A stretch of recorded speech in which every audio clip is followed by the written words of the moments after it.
Speaker sir, సభను తప్పుదోవ పట్టించడానికి లేదా రైతులను రెచ్చగొట్టడానికి మీరు ఇచ్చిన దాదాపుగా 2 గంటల సమయాన్ని పూర్తి స్థాయిలో ఉపయోగించుకోవాలనే ప్రయత్నం వారు చేస్తున్నారు. వారు సూచనల ముసుగులో మోసమైన ప్రణాళికను పకడ్బందీగా ప్రజల మెదళ్లలో చొప్పించడానికి ప్రయత్నం చేస్తున్నారు. నేను తమరి ద్వారా వారికి చేసే సూచన ఏంటంటే 10 సంవత్సరాలు పరిపాలన చేసినారు. మీ అనుభవాలు మీకున్నాయి. మీ వల్ల ప్రజలకు కూడా కొన్ని అనుభవాలు ఉన్నాయి. ఆ ప్రజల అనుభవాల మేరకే ప్రజలు ఒక తీర్పు ఇచ్చిండ్రు. 10 సంవత్సరాలు ఏలిన మీరు 10 నెలలు కూడా పూర్తి చేసుకొని ప్రభుత్వం మీద కొన్ని వందల ఆరోపణలు చేస్తున్నారు. నాకేం అభ్యంతరం లేదు. అది మీ విజ్ఞత, మీ అవగాహన.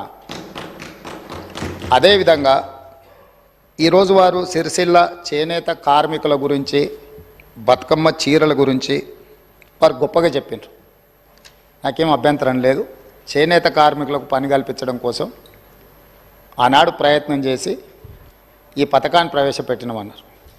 2017-18లో నాకు తెలిసినంత వరకు మొట్టమొదట ఈ చేనేత కార్మికులకు బతుకమ్మ చీరల పథకాన్ని ప్రవేశపెట్టారు.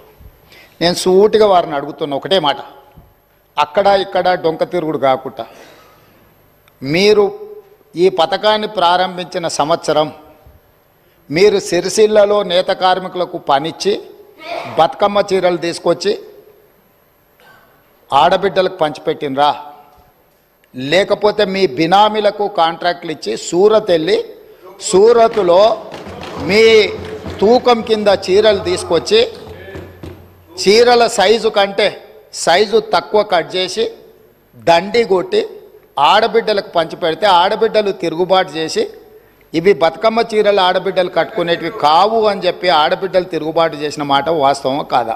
తమరి ద్వారా వారిని నేను ఏమడగదలుచుకున్నా అంటే ఒకటే మాట, స్ట్రైట్గా సమాధానం. మీరు పథకం ప్రారంభించిన రోజు పేదలకు ఇచ్చిన చీరలు సిరిసిల్ల చేనేత కార్మికులు నేసినాయా? సూరత్కి వెళ్ళి కిలోల కింద తూకంలో కొనుక్కొచ్చి కమిషన్లు కొట్టి పేదలను మోసం చేసిండ్రా లేదా వారు చెప్పాలి. నెంబర్ 1 అధ్యక్ష. నెంబర్ 2, వారు అధికారం కోల్పోయేటప్పటికి మీరు అదే సిరిసిల్ల చేనేత కార్మికులకు 275 కోట్ల రూపాయలు బతుకమ్మ చీరల బకాయిలు పెడితే మా ప్రభుత్వం వచ్చిన తర్వాత మా మంత్రి పొన్నం ప్రభాకర్ గారు, మా ఆది శ్రీనివాస్ గారు వస్తే 100 కోట్ల రూపాయల బకాయిలు విడుదల చేసింది నేనా కాదా? ఓసారి రికార్డులు చూసుకోవాలి అధ్యక్ష.